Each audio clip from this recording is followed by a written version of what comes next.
이게 말이 된다고? 그래서 학교를 뒤집어 놓은 천재가 한국인이야? 중국인이야? 여기 한 미국의 고등학교에서 시험 결과를 보고 학생들이 웅성웅성 대고 있습니다. 과연 어떤 사연일지 오늘의 사연을 바로 시작하겠습니다. 안녕하세요. 저는 미국 뉴햄프셔에 있는 한 사립고등학교에 다니고 있는 라일리라고 합니다. 저희 학교는 명문 고등학교로 아이비리그, 스탠포드, MIT 진학률이 평균 35%에 달할 정도로 우수한 학교로 유명해요. 사실 저는 지금 이 학교에 다니고 있다는 게 믿기지 않을 정도로 공부에 흥미가 없던 학생이었습니다. 늘 친구들이랑 게임하고 놀기 바빴지 책상에 앉아서 무언가 하는 건 정말 적성에 안 맞았거든요. 그러던 제게 14살 때 제 성격이 바뀔 만한 큰 사건이 하나 있었습니다. 그때 저는 가장 친하게 지내는 친구가 한 명 있었어요. 정말 익살스럽고 재밌던 친구라 친구들 사이에서도 인기가 많은 애였죠. 저는 내성적인 성격이었는데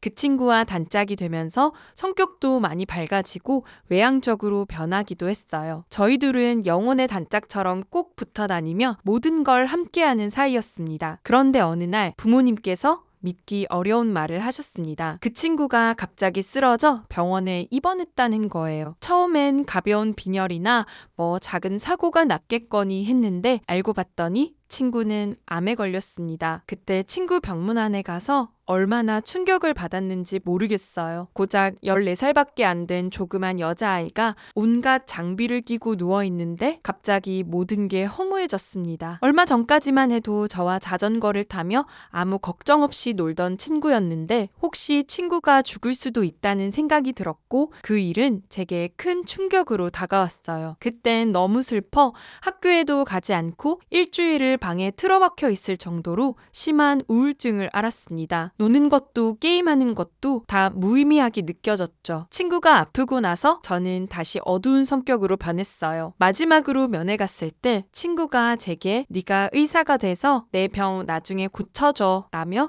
우스갯소리로 얘기를 했었는데 그 말을 하고 채 3개월도 되지 않아 세상을 떠났습니다. 친구가 떠나고 저는 제 주변에 누구든 이렇게 잃을 수도 있다는 생각을 했고 생각보다 죽음이 가까이에 있다는 생각이 들었습니다. 그래서 혹시 만약 내가 의사라면 그런 상황일 때 아주 작은 거 하나라도 해줄 수 있지 않을까 하는 생각이 들었고 세상을 떠난 제 친구의 말대로 그때부터 의사가 되기 위해 공부를 시작했습니다. 맨날 놀러만 다녔던 제가 그날부터는 모든 걸 끊고 책상 앞에 앉아 공부만 했어요. 물론 성격은 여전히 어두웠고 그 친구 이후로 친하게 지내는 친구는 없었지만 책은 열심히 읽어댔어요. 처음엔 공부를 하는 순간만큼은 친구니 죽음이니 하는 생각에서 벗어나 아무 생각 없이 집중할 수 있어서 좋았고 그렇게 습관처럼 책상에 앉아 책을 읽고 공부를 하다 보니 공부가 재미있었습니다. 책이 재밌다는 말은 다 어른들의 거짓말인 줄 알았는데 진짜 재밌더라고요. 그렇게 공부에 재미를 붙이고 나니 어느새 성적이 쑥 오르게 되었고 말로만 듣던 명문 고등학교에도 들어올 수 있게 되었습니다. 처음엔 이 학교에 들어오는 것 자체도 늦게 공부를 시작한 저에게 굉장히 힘들었는데 학교에 들어와 보니 정말 똑똑한 친구들이 많아 친구들을 따라가기도 벅찼습니다. 그렇지만 제겐 꿈이 있었기 때문에 지치지 않고 계속 할 수 있었죠. 학교에선 딱 절반 정도는 공부 안 해도 워낙 머리가 좋아 척척 해내는 애들이었고 나머지 반은 죽어라 공부해서 따라가고 있는 애들이었습니다. 전 아무래도 후자였죠. 어차피 어두운 성격 탓에 친구들과 교류를 하지도 않았고 앉아서 공부만 하는 건 쉬웠어요. 밤 늦게까지 공부하느라 커피를 얼마나 많이 마셨는지 모르겠지만 그래도 아이비리그에서 의대를 진학하는 걸 목표로 열심히 공부하고 있습니다. 최근에는 USAMO 시험을 위해 학교 전교생들이 그 시험에 매진해 열심히 공부하고 있죠. USAMO는 미국 수학 올림피아드라고 보시면 될 거예요. 차세대 수학 리더를 선별하기 위한 시험으로 총 6문제가 출제되며 2일 동안 9시간에 걸쳐 문제를 풀게 되어 있어요. USAM으로 선정되는 건 굉장한 영광이지만 저는 학교 수업도 따라가기가 벅찼기 때문에 별 관심이 없었죠. 그런데 얼마 전 선생님으로부터 학교에서 공지사항 하나 전달받고는 깜짝 놀랐습니다. 그리고 저는 마음을 바꿔 USA 예무 시험을 준비하기로 했죠. 바로 학교에서도 이 시험을 위해 별도의 모의 시험을 친다고 했는데 모의 시험 치고는 혜택이 어마어마했습니다. 시험에서 최종 3위 안에 드는 학생에겐 엄청난 액수의 장학금을 지급한다고 하는 거예요. 아시다시피 사립학교의 학비는 정말 비싼 편입니다. 저도 이 시험을 잘 봐서 부모님께 보탬이 되고 싶었죠. 어렸을 땐 공부도 하나 안 하고 늘 말썽 부리다가 갑작스런 친구의 죽음으로 한동안 우울증에 빠졌던 절 보고 얼마나 마음고생을 많이 하셨겠어요. 최근에야 좀 부모님도 마음을 놓고 편하게 지내고 있다고 하셨는데 학교에서 장학금까지 받아오면 얼마나 뿌듯할까 싶었습니다. 그런데 말이 모의 시험이지 장학금 때문에 학생들 사이에선 학교에서 원래 치르는 시험보다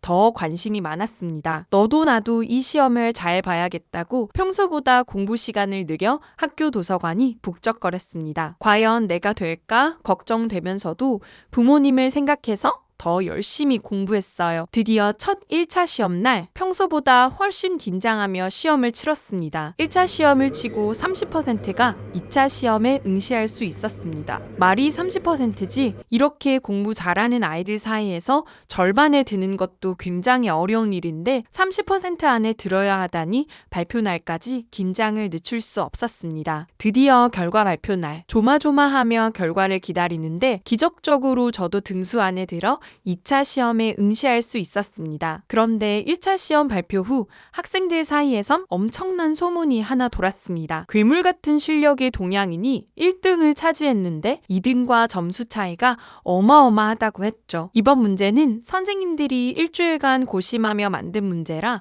절대 고득점을 받을 수 없도록 출제했는데 선생님들까지도 혀를 내두를 정도로 굉장한 실력자라고 했습니다. 저희 학교 자체가 유학생이 별로 많지 않아 떠오르는 동양인은 딱 2명이었습니다. 한국인 세라와 중국인 준핑이었죠. 그런데 둘 중 누구라고 해도 놀라운 일이었습니다. 먼저 중국인 준핑은 학교에서 알아주는 천재였어요. 입학할 때부터 수석으로 들어왔고 모든 과제나 성적에서 1등을 놓친 적이 없거든요. 그런데 문제는 인성이 엉망이었어요. 저도 딱 한 번 그 애랑 같이 듣는 수업을 들어본 적이 있는데 너무 똑똑해서 그런가 늘 친구들을 무시하고 배려하고 눈꽃만큼도 없었죠. 그런데 그래도 워낙 성적이 좋으니 옆에 똥파리 같은 애들만 어떻게든 준핑이게부터 떨어지는 콩고물이라도 없나 싶어 따라다니고 있었습니다. 대부분 아이들은 준핑을 멀리했지만 자기를 따르는 애들이 있어서 그런가 준핑의 잘난 척은 날이 갈수록 심했죠. 그리고 나머지 동양인인 세라는 전학 온 지 얼마 되지 않았어요. 그런데도 인기 스타가 된 데에는 기막힌 사건이 하나 있었습니다. 저희 학교는 명문 고등학교인 만큼 학생들에게 다양한 체험 활동을 많이 시키기로 유명해요. 미국 학교는 공부뿐만 아니라 행사들을 많이 할 수 있도록 하는데 이런 게 나중에 대입에서도 중요하게 쓰이기 때문에 학생들은 여러 행사에 적극 참여하는 편이에요. 세라가 전학 온 지 얼마 안 돼서 학교에서는 자선 바자회 행사가 있었습니다. 반에서는 각자 판매할 수 있는 부스를 만들어 거기에 모인 기금으로 기부를 하는 뜻깊은 행사였습니다. 매년 하는 행사라 사실 거기서 거기인 경우가 많은데 고맙게도 동네 어른들께서 학생들이 하는 행사이기도 하고 수익금이 좋은 곳에 쓰이니 마을 축제처럼 놀러와서 즐기고 가시는 편이에요. 그런데 그 축제에서 역대 최고 매출을 찍은 게 세라반이었어요. 3일간 열린 축제로 그 정도 매출을 일으키다니 교장 선생님까지 깜짝 놀랄 정도였습니다. 세라반이 열었던 부스는 이때까지 한 번도 본 적 없는 참신한 부스였어요. 바로 한국 음식점을 열었던 거죠. 음식을 판매하는 부스들은 많았지만 한국 음식을 판매하는 부스는 처음이었는데 첫날부터 긴 줄이 생겨 웨이팅까지 생겼습니다. 그 부스에서는 떡볶이, 김밥, 라면,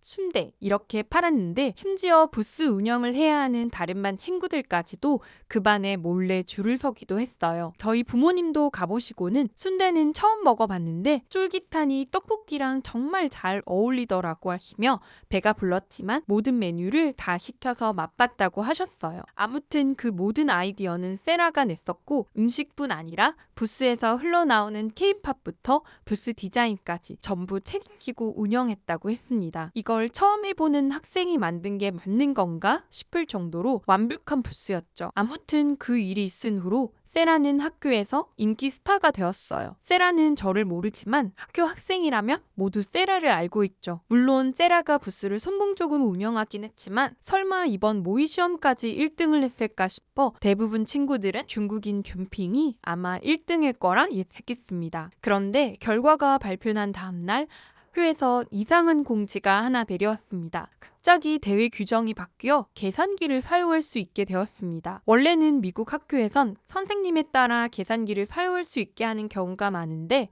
아무래도 시험이니만큼 계산기가 금지되었었거든요. 그런데 2차 시험엔 계산기를 쓸 수 있다니 좀 의아했습니다. 물론 저나 친구들은 계산에 시간이 많이 걸리니 좋았지만 다들 대회 규정이 왜 바뀐 걸까 궁금해했어요. 그렇지만 2차 시험은 서술형이었기 때문에 더 열심히 시험에 매진할 수밖에 없었죠. 저는 코피도 터져가며 예성 문제란 예상 문제는 다 풀어보면서 시험을 준비했습니다. 이번 2차 시험만 치면 힌트까지 한 번만 더 시험을 치면 되니 조금 힘들더라도 최선을 다해서 시험을 준비해보자고 다짐했죠. 그렇게 2차 시험이 끝나고 합격자 발표를 보는데 저는 기적적으로 2차에도 붙었습니다. 간절하게 원하면 이루어질 때가 있다더니 진짜 3등 안에 들어서 장학금 받는 거 아닌가 싶은 생각이 들었죠. 이제 하나만 더 패면 된다는 생각에 마지막 힘을 모아야겠다는 생각이 들었습니다. 그런데 갑자기 날벼락 같은 일이 생겼습니다. 분명 3차 시험을 한 번만 더 보면 됐는데 또 시험 규정이 바뀐 거죠. 중간에 면접 인터뷰가 생겼습니다. 면접 인터뷰에 합격해야 3차를 볼 수 있다고 했죠. 합격한 친구들 뿐만 아니라 다른 친구들까지 모두 술렁였습니다. 아무리 교내제외라고 하더라도 시험 규정이 2번이나 바뀐 데다가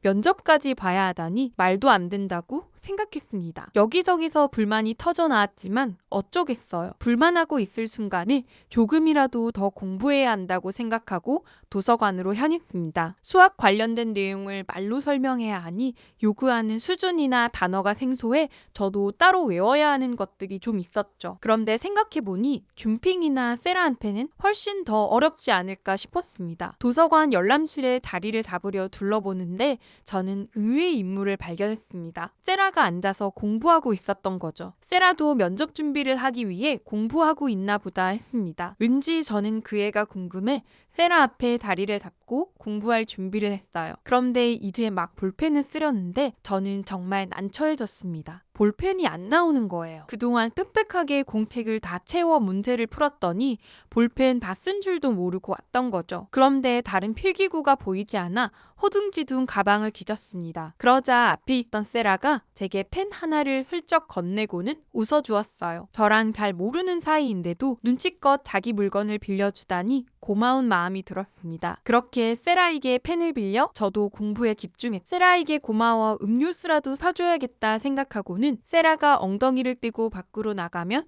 저도 따라 나가 사줄 계획을 세웠습니다. 그런데 저는 놀랄 수밖에 없었어요. 얘가 잠시도 쉬지 않고 공부를 하고 있는 거예요. 저는 이제껏 저보다 더 오래 앉아있는 애는 잘 못 봤거든요. 정말 3시간을 내리 엉덩이를 붙이고 공부하는데 세라의 집중력이 보통이 아니었어요. 세라 덕분에 저도 덩달아 초집중해서 공부를 할 수 있었죠. 드디어 세라가 밖으로 나갔고 저도 따라 나가 펜을 빌려줘서 고맙다고 얘기했어요. 세라 아니었으면 저는 다시 집까지 갔어야 했는데 음료수라도 하나 사주고 싶다고 했죠. 세라는 그게 뭐라고 그렇게까지 해주냐며 고맙다고 얘기했습니다. 같이 음료수를 사서 잠깐 얘기를 하는데 세라에게 혹시 대회 규정이 바뀐 게 불편하지 않냐고 물었어요. 그러자 세라는 뭐 이유가 있겠지라며 쿨하게 대답하길래 저는 놀랐습니다. 사실 전학 오기 전까지만 해도 한국에서 생활했던 세라에게는 굉장히 불리한 조건이라고 생각했거든요. 그런데 그런 것에 굴하지 않고 묵묵히 자기가 해야 할 일을 하는 게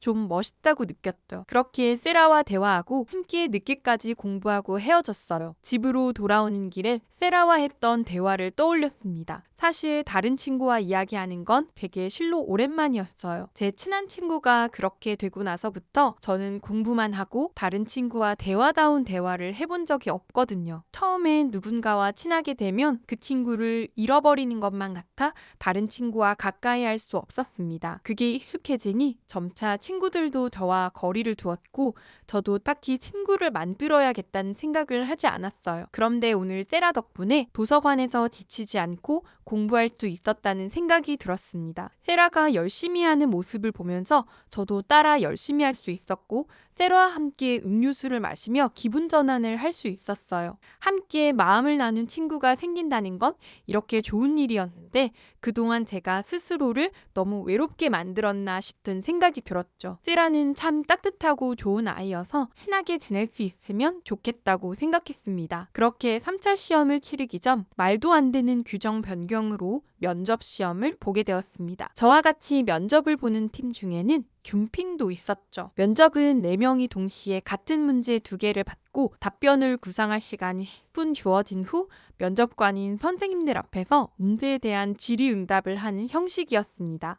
면접 문제를 받아들고 저를 포함한 나머지 2명은 모두 답변을 생각하기 바빴어요. 예상대로 어려운 문제 한 문제에 평이한 문제 한 문제가 있었죠. 그런데 저는 고개를 돌려 잠깐 줌핑을 봤는데 정말 희한했습니다. 줌핑은 그닥 급하지가 않더라고요. 소문대로 워낙 똑똑해서 이런 문제는 생각도 안 해도 되는 건가 싶었습니다. 그리고 막상 면접관 앞에서 답변을 얘기하는데 줌핑은 마치 답안지처럼 답을 술술 읊었습니다. 면접관인 선생님도 그걸 보는 친구들도 모두 놀랐죠. 쟤는 진짜 천재였구나 싶고 이번엔 나도 떨어지겠다 생각했어요. 그렇게 면접 시험을 마무리하고 세라를 만났습니다. 세라는 잘 본 것 같은 표정이었는데 죽상인 제 얼굴을 보고 괜찮냐고 물어봐줬어요. 저는 아무래도 난 여기까지인 것 같다며 너무 긴장해서 버벅대고 실수도 많이 했다고 얘기했죠. 세라는 결과가 나와봐야 아는 거 아니냐며 저를 위로해줬고 막상 세라는 침착하게 굉장히 답변을 잘 얘기한 것 같았습니다. 역시나 면접 결과 저는 떨어졌어요. 그런데 믿기 힘든 사실이 하나 있었습니다. 그 시험에 또 떨어졌던 거였어요. 세라는 분명 답변을 잘한 것 같았는데 의아했습니다. 세라는 다른 친구들이 자기보다 더 잘했나 보다며 괜찮다고 얘기했지만 좀 씁쓸한 눈치였어요. 그런데 면접 합격자 발표 다음날 학교에 경찰이 들이닥쳤습니다. 경찰은 교무실로 가 선생님들의 컴퓨터를 모두 가져갔. 이런 황당한 일이 갑자기 왜 일어났나 봤더니 이번 시험에 부정행위가 있었다고 했습니다. 추후 알게 된 경찰의 수사 결과는 충격적이었어요. 학교의 중국인 재난 이사장이 준핑의 고모부였고 준핑과 준핑의 친구들을 합격시키기 위해 대회 규정을 계속 바꾸었고 심지어는 면접 문제까지 유출했다고 했습니다. 게다가 그간 준핑이 수석 입학을 했던 것부터 모든 시험에 1등을 할 수 있었던 것도 다 재단 이사장인 고모부 덕분이라고 했죠. 어쩐지 면접 시험을 칠 때 준핑이 준비를 하나도 안 했는데도 불구하고 답을 술술 읊었는데 이미 문제를 알고 있어서 그랬구나 싶었습니다. 교장 선생님께서는 이 사태의 책임을 통감하고 관련 선생님들을 모두 해임하셨고 학부모위원과 경찰의 협조를 받아 재단 이사장을 다른 분으로 변경하는 안건을 통과시키셨어요. 그리고 준핑은 그간 시험이 모두 부정행위였기 때문에 미국 교육부의 처분을 기다리고 있습니다. 또한 교장 선생님께서는 인지 유출이 있었던 면접시험 자체를 무효로 하고 2차 합격자 학생들을 대상으로 3차 시험을 치르겠다고 했어요. 결국 시험 규정 3번이나 바뀌게 된 거죠. 아무튼 저는 면접시험이 무효로 돌아가 다시 3차를 치를 수 있게 되었지만 부정행위가 있었다는 것에 잔뜩 기운이 빠져 시험 준비를 할 의욕이 생기지 않았어요. 그런데 세라는 이럴 때 더 열심히 해야 한다며 저를 챙겨 도서관으로 갔고 어떻게든 제가 계속 공부할 수 있게 옆에서 챙겨줬습니다. 우여곡절 끝에 3차 시험을 치르게 되었고 믿기 어려웠지만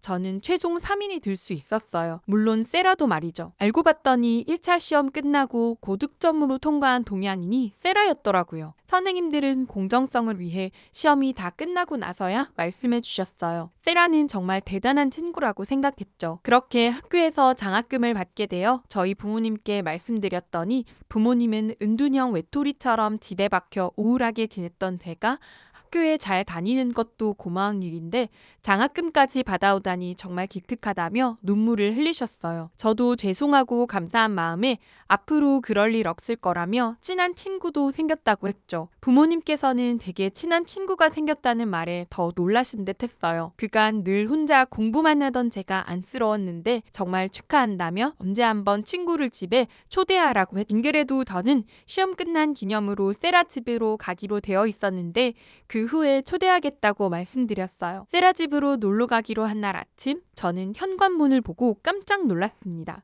꽃이며 과일이며 온갖 선물이 현관 앞에 놓여 있었죠. 새 친구가 생겼다는 저를 보고 부모님께서 갖다 드리라며 챙겨주신 거였어요. 도저히 혼자 못 들고 갈 정도로 짐이 많았습니다. 그렇게 세라 집으로 들어갔는데 저는 문을 열자마자 당황스러웠습니다. 세라는 한국에서는 신발을 벗고 생활한다며 신발장에 신발을 넣고 들어오라고 했습니다. 늘 신발을 신고 생활했던지라 정말 낯설었지만 세라의 말대로 했어요. 한국 사람들은 정말 실내에서는 신발을 벗고 생활한다던데 과연 세라 집 바닥은 배위석으로 깔끔했습니다. 생각해보면 오히려 이게 맞는 건가 싶은 생각도 들었어요. 세라 부모님께서는 무슨 선물을 이렇게 많이 챙겨왔냐며 다음에 우리도 그대로 보내야겠다고 꼭 고맙다는 말을 전하라고 신신당부를 하셨어요. 꼭 제가 세라한테 음료수를 사줬을 때 같았죠. 그러고는 얼른 밥부터 먹으라며 식탁으로 오라고 하셨습니다. 저는 점심을 먹고 온 지 얼마 안 됐다고 말씀드렸는데도 소용이 없었어요. 집에 누가 오면 꼭 뭘 먹여야 되는 게 우리 엄마 특징이라며 세라가 저를 데리고 식탁으로 갔습니다. 식탁에는 정말 매워 보이는 음식이 놓여 있었습니다. 너무 맵진 않을까 좀 거부감이 들었어요. 세라는 이거 먹고 우리 집에 맨날 오겠다는 애들이 한둘이 아니라며 하나도 안 매우니 먹어보라고 했습니다. 세라는 양념치킨이라는 건데 닭을 튀겨서 빨간 양념옷을 입힌 거라고 했죠. 저는 매운 걸 잘 못 먹어서 조심스럽게 한 입 먹어보고는 눈이 번쩍 뜨였어요. 맵기보단 달콤하고 고소한 게 점심을 분명 먹었는데도 얼마든지 더 먹을 수 있을 것만 같았습니다. 이런 음식을 언제든 먹을 수 있는 세라가 부러웠죠. 그렇게 저는 세라와 단짝이 되었고 놀 땐 놀고 공부할 땐 또 공부하는 절친한 사이가 되었습니다. 마음을 나눌 수 있는 친구가 있다는 건 참 좋은 일이더라고요. 저와 세라는 서로에게 힘이 돼주며 아이비리그를 목표로 같이 열심히 공부하고 있어요. 대학 합격하고 나면 한국에도 같이 놀러 가자며 얘기도 했죠. 세라처럼 좋은 친구가 생겨서 매일매일 즐겁게 보내고 있습니다. 그럼 저는 과제를 해야 해서 여기서 이만 줄이겠습니다. 오늘 라일리의 사연 어떻게 들으셨나요? 어린 나이에 친구를 잃은 경험을 한 라일리에게 우리 한국인 세라가 참 따뜻한 우정을 다시금 일깨워준 것 같습니다. 친구가 없는 인생이란 황무지 같은 것이며 친구가 있으면 인생의 기쁨이 더욱 커지고 슬픔도 나눌 수 있다는 말이 있습니다. 불행한 일에 당했을 때 우정은 의지할 곳이 되며 마음을 위로해주는 안식처가 된다고들 하죠. 서로가 서로에게 안식처 같은 좋은 우정을 키워나갔으면 하네요. 마음이 따뜻해지는 사연이었습니다. 다음에도 마음 따뜻한 사연으로 돌아오겠습니다. 구독, 좋아요 잊지 않으셨죠? 끝까지 들어주셔서 감사합니다. 또 뵙죠. 이상 감동필름 김수정이었습니다.